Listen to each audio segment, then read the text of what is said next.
देश के प्रधानमंत्री जी, कल आप एक बोतल उठा रहे थे, कूड़ा बिनने का नाटक कर रहे थे। अरे उठाना हो तो देश की अर्थव्यवस्था को उठाइए, बेरोजगारी खत्म करिए, महंगाई खत्म करिए, जिस काम के लिए आपको चुना गया है। बीजेपी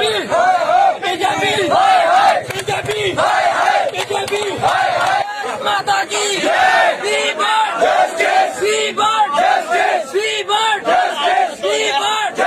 हम क्या चाहते हैं, क्या चाहते हैं, हम क्या चाहते हैं।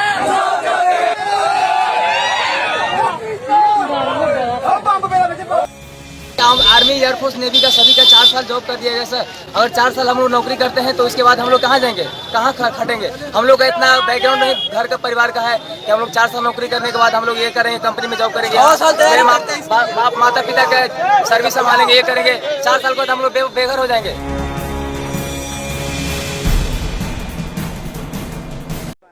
भारत माता की, भारत माता की। साथियों, आज आप सभी यहाँ पर उन करोड़ों करोड़ों युवाओं की उम्मीद बनकर यहाँ पर आए हैं जो देश में आज आंदोलित है। आज करोड़ों युवा हमें धन्यवाद कर रहा है, हमारे नेता राहुल गांधी जी का धन्यवाद कर रहा है। जब राहुल जी ने फैसला किया कि कल वो अपने जन्मदिन का जश्न नहीं मनाएंगे, उन करोड़ों युवाओं के दर्द में खड़े रहेंगे, वो युवा को हिम्मत बनती है। श्रीमती सोनिया गांधी जी आज अस्पताल में है। आज अस्पताल से श्रीमती सोनिया गांधी जी पत्र लिखती हैं। उस पत्र ने भी करोड़ों युवा जो आंदोलित हैं एक उम्मीद जिंदा की कि सोनिया गांधी जी ने कहा है कि भारतीय राष्ट्रीय कांग्रेस, उसका एक एक शीर्ष नेतृत्व जो मंच पर है, सत्याग्रह करेगा, आपके साथ खड़ा है जब तक अग्निपथ योजना को वापस नहीं लिया जाता। सोनिया गांधी जी ने उनसे शांति की अपील की है। प्रियंका गांधी जी ने मार्च के महीने में, याद रखिएगा, प्रियंका गांधी जी ने मार्च के महीने में देश के रक्षा मंत्री को पत्र लिखकर आगाह कर दिया था कि ये बेरोजगारी, ये रुकी हुई सेना की भर्ती एक दिन इस देश में आग लगा देगी। इसकी गंभीरता को समझिए। उन्होंने समझा नहीं।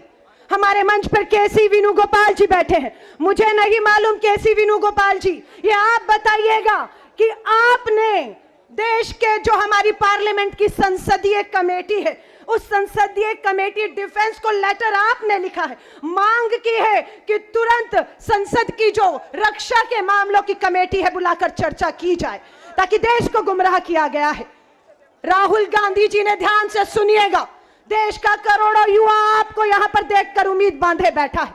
देश का करोड़ों युवा सुन रहा है कि जब राहुल गांधी जी ने कहा था इस देश में केरोसिन छिड़क दिया गया है, उसका मतलब क्या था? उसका मतलब था, वो केरोसिन मतलब करोड़ों बेरोजगार युवा, उस केरोसिन का मतलब देश में बढ़ती महंगाई, उस केरोसिन का मतलब देश की गिरती अर्थव्यवस्था, उस केरोसिन का मतलब गिरता रुपया, उस केरोसिन का मतलब देश में धार्मिक उन्माद है।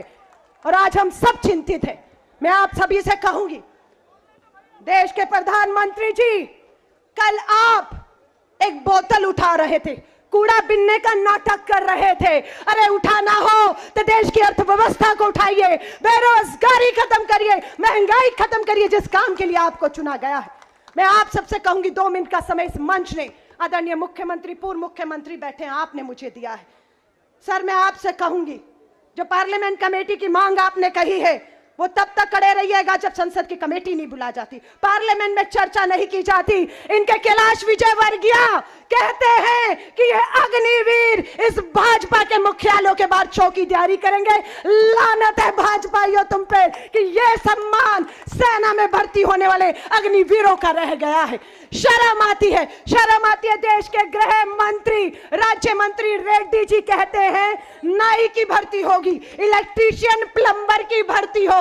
अरे देश के सेना का जवान सेना में भर्ती होकर मां भारती के लिए कुर्बानी देकर उस तिरंगे झंडे को अपनी अर्थी का कफन बनाकर लौटना चाहता था, जिसे आप अपमानित कर रहे हैं। यह अपमान भारतीय राष्ट्रीय कांग्रेस बर्दाश्त नहीं करेगी। मैं एक बार फिर से तहे मंच का दिल से धन्यवाद करती हूं। करोड़ों युवाओं को हिम्मत कहूंगी, हिम्मत मत हारिएगा। भारतीय राष्ट्रीय कांग्रेस, राहुल गांधी जी आपके साथ ताकत बन के